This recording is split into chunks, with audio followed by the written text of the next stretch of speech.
Selamat pagi anak-anak. Hari ini kita akan belajar cara mencari sumber sejarah atau heuristik. Nah, di sini kita akan mencari sumber sejarah yang berbentuk sumber sejarah primer dan sumber sejarah sekunder. Hari ini Bapak berada di Pasar Seni Gembrong Baru. Di sini tempat perupa Jakarta memamerkan lukisannya atau karya-karya seninya di galeri-galeri mereka masing-masing. Ayo ikutin Bapak.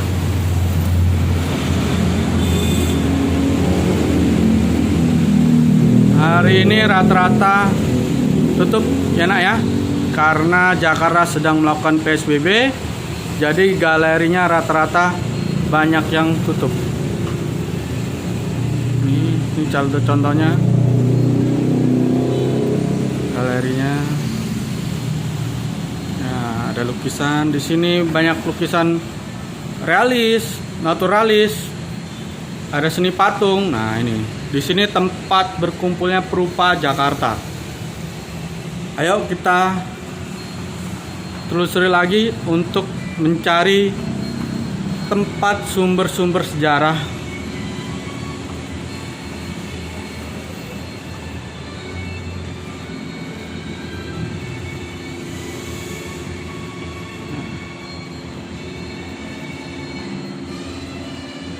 Perburuan kita dimulai dari Pasar Seni ini. Di sini kita bisa melihat hasil karya seni para perupa Jakarta yang bisa kalian nikmati.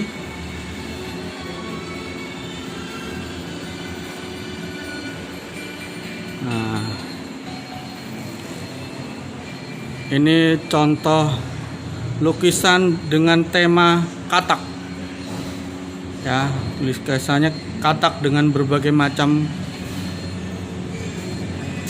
setting latar.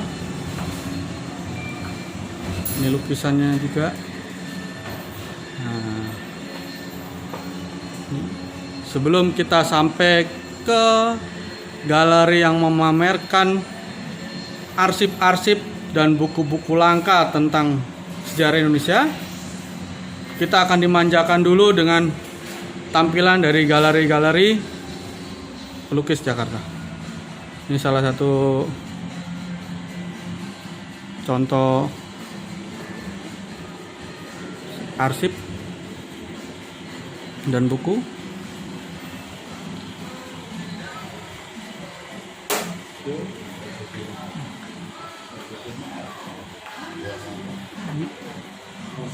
Nah, kita sudah hampir sampai ke galeri yang memajang atau memamerkan arsip-arsip atau sumber-sumber sejarah yang langka tentang Indonesia. Di sini kita bisa lihat ada satu buah rak yang memamerkan buku dari tahun 1600 sampai 1900.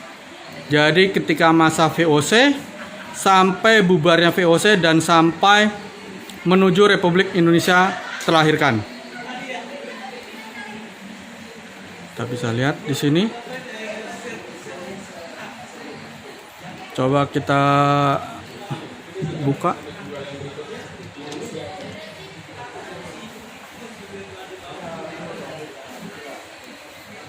Kalian bisa lihat di sini.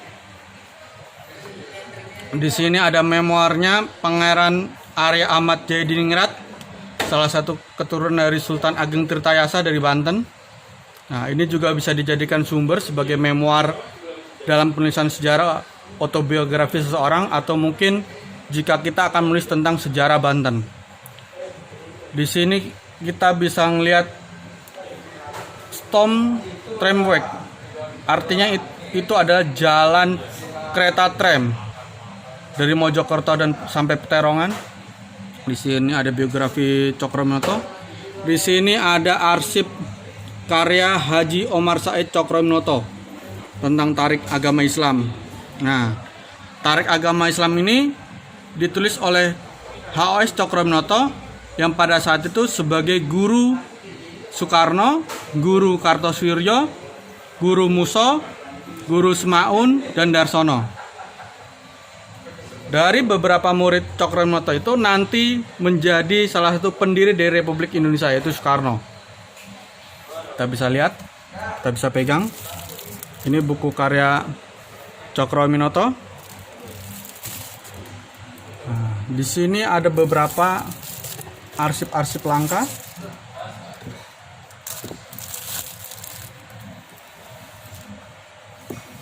Bisa kalian lihat di sini.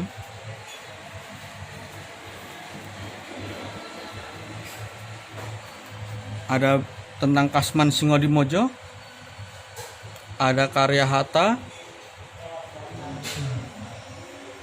Kenapa ini disebut dengan sumber? Kenapa ini disebut dengan heuristik? Karena kita mencari sebagai sumber pendukung. Sumber pendukung kita itu ada dua, ada primer dan sekunder. Ini bisa dikatakan primer, juga bisa dikatakan sekunder.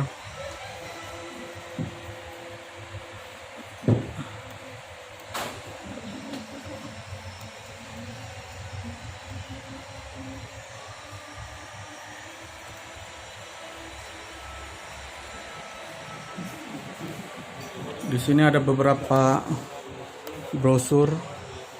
Nah, ini poster Masumi. Nah, ini juga bisa dijadikan sebagai sumber primer. Kenapa? Karena poster Masumi ini dikeluarkan oleh Masumi sendiri. Kenapa? Karena Masumi itu pada saat itu dibubarkan oleh Soekarno, sehingga tidak ada sampai sekarang itu namanya Partai Masumi. Jadi ketika kita mau menulis tentang Masumi, ya salah satu sumbernya adalah ini. Bisa dijadikan manfaat untuk fotonya diambil atau sebagai bukti tentang poster atau pemimpin-pemimpin Masumi pada saat itu.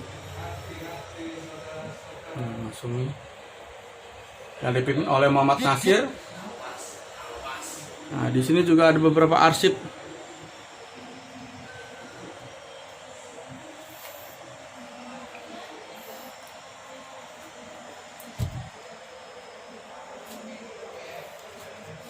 Ada tentang pertumbuhan Batavia.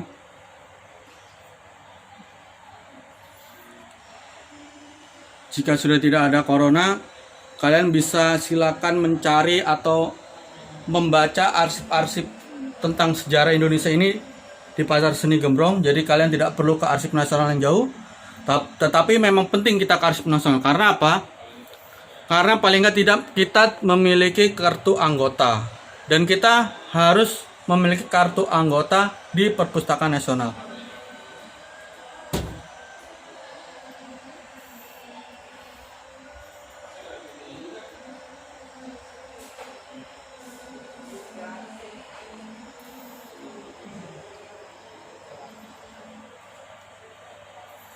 Ada beberapa buku tentang Partai Komunis Indonesia. Nah, ini yang disebut dengan pencarian sumber. Jadi kita turun, kita observasi, ya, kita mempelajari. Jadi untuk materi kita pada semester awal itu hanya teori tentang sejarah. Kita tidak mempelajari tentang sejarah Majapahit, kita tidak mempelajari tentang agresi militer Belanda II, tetapi kita mempelajari teorinya. Teori yang harus kita cari keautentikannya. Nah, teorinya itu harus didukung dengan sumber. Karena kita mendapat ilmu metodologi penelitian sejarah.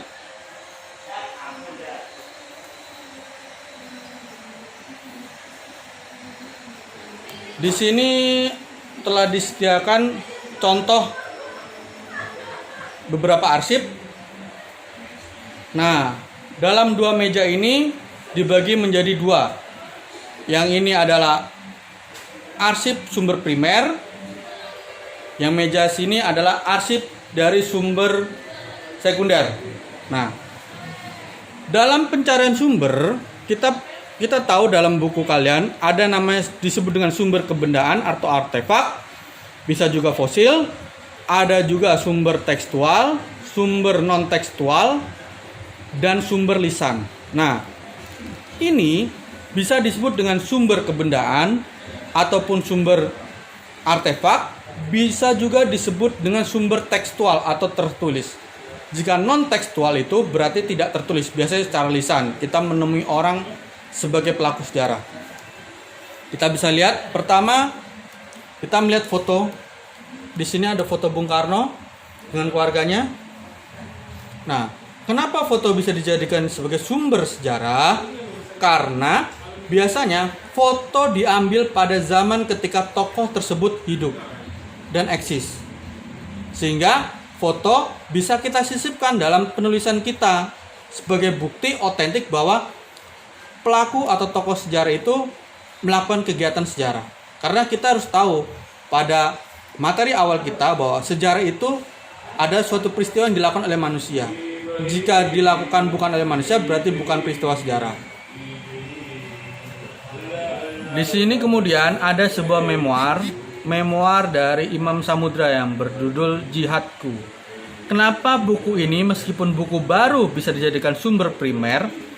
Karena buku ini ditulis oleh orang yang melakukan pemboman pada saat itu, bom Bali tepatnya, di kisaran tahun 2002. Nah, buku ini dijadikan pedoman dia untuk menulis, untuk membantah apa yang dia lakukan, bahwa perbuatan yang dilakukannya itu benar. Nah, jadi jika kita mau menulis suatu peristiwa yang belum lama, kisaran tahun 2000 sampai 2020 ini, ya pasti kita sumbernya tidak tua. Karena apa? Pertama, orangnya mungkin masih hidup. Kedua, orangnya itu menulis buku dan lain sebagainya. Tetapi jika kita mau menulis peristiwa-peristiwa sejarah yang agak lama, kita harus melihat arsip-arsip atau data-data yang sejaman. Misalnya, kita mau menulis tentang gerakan Aceh Merdeka. Nah, berarti kita harus belajar tentang pemikiran Hasan Tiro. Di sini ada contoh dari manifesto politiknya Hasan Tiro. Nah, ini bisa dijadikan sebagai sumber utama atau sumber primer atau sumber kebendaan atau sumber tekstual untuk menulis tentang gerakan Aceh Merdeka atau menulis tentang riwayat hidup Hasan Tiro. Kemudian di sini ada arsip atau buku di tahun 1742. Berarti kira-kira awal abad 18. Di sini tertulis tentang voyagen. Voyagen itu artinya penjelajahan. Kita lihat. Nah, di sini dilihat voyagen Tartarian of Indian. Jadi perjalanan bertemu suku-suku liar atau suku-suku barbar di Hindia Timur. Jadi pada saat itu orang-orang Eropa yang datang sampai ke Hindia Timur ini menganggap bahwa orang-orang kita sebagai orang-orang suku barbar yang tidak memiliki kebudayaan, karena dianggap tidak memiliki pakaian dan lain sebagainya. Nah, sehingga mereka menyebut kita adalah suku Tartar. Kita bisa lihat. Nah, ini salah satu memoir juga, memoir kayak Sultan Syahrir. Nah, jika kita mau menulis tentang Sultan Syahrir, kita harus membaca buku Pikiran dan Perjuangannya. Ini juga disebut dengan sumber primer. Nah, ini yang biasa kita sebut dengan koran. Nah, Java Bud. Nah, ketika kita membahas tentang pergerakan Budi Utomo, pergerakan tentang ningrat-ningrat Jawa, kita salah satunya berpedoman pada koran-koran tua di zamannya. Nah, ini terbit tahun 1904. Jadi bisa kalian baca, kalian copy jika kalian ke arsip-arsip nasional atau ke tempat-tempat yang memajang galeri-galeri arsip-arsip langka tentang Indonesia. Dan ini majalah yang memperingati 1 tahun kemerdekaan Indonesia. Nah, ini juga bisa dijadikan sebagai sumber primer. Kenapa? Pertama, orang-orang yang menulis tentang Indonesia Merdeka yang ada dalam majalah ini pada saat itu masih hidup dan mereka itu merupakan pelaku dari sejarah. Nah, ini contoh dari sumber primer, sumber kebendaan, sumber tekstual, artefak. Jika kita mencari fosil, otomatis kita harus ke museum-museum prasejarah. Kemudian di meja kedua selanjutnya kita belajar tentang sumber sekunder. Kenapa buku ini dianggap sebagai sumber sekunder? Pertama, buku ini ditulis oleh orang bukan pelaku sejarah, tetapi orang yang mengerti tentang sejarah itu, dan dia berpatokan dari sumber-sumber primer yang dia dapat mungkin dari koleksi seseorang, arsip nasional, perpustakaan nasional, dan lain sebagainya. Misalnya, tulisan tentang gerakan 30 September ini. Apakah ini bisa disebut sebagai sumber primer? Bukan. Karena buku ini ditulis oleh bukan tokoh G30S PKI, dan buku ini merupakan pendukung dari tulisan-tulisan lain tentang G30S PKI ini. Kemudian ini di sini ada tentang Ambo Dale. Ambo Dale itu ulama dari Bugis. Buku ini sebagai pendukung ketika kita menulis tentang pergerakan atau pemberontakan Darul Islam Tentara Islam Indonesia yang dipimpin oleh Kahar Muzakar di Sulawesi. Nah, buku ini membahas tentang Kenil. Buku ini bukan sumber primer, tapi sumber sekunder. Kenapa? Karena penulis buku ini bukan seorang Kenil, tetapi dia seorang sejarawan yang mencari dan menulis tentang Kenil. Sumber-sumber dari apa? Sumber-sumbernya dari arsip-arsip Kenil, buku-buku tentang Kenil yang dikeluarkan pada zaman Kenil itu masih eksis di Hindia Belanda pada saat itu. Nah, dari beberapa arsip dan pencarian sumber ini, semoga kalian bisa paham. Semoga pandemi ini segera berakhir sehingga kalian bisa mencari sumber sendiri di Perpustakaan Nasional ataupun di Arsip Nasional.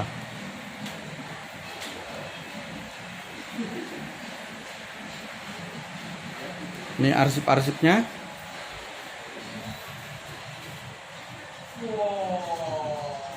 Di sini ada tentang History of Java yang ditulis oleh Raffles. Ini juga bisa dijadikan sumber primer. Ya.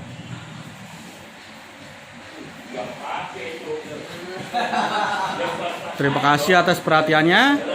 Selamat pagi. Semoga kalian sehat selalu. Jaga kesehatan. Semoga pandemi kita berakhir dan kita bisa bertemu kembali di sekolah. Terima kasih atas perhatiannya.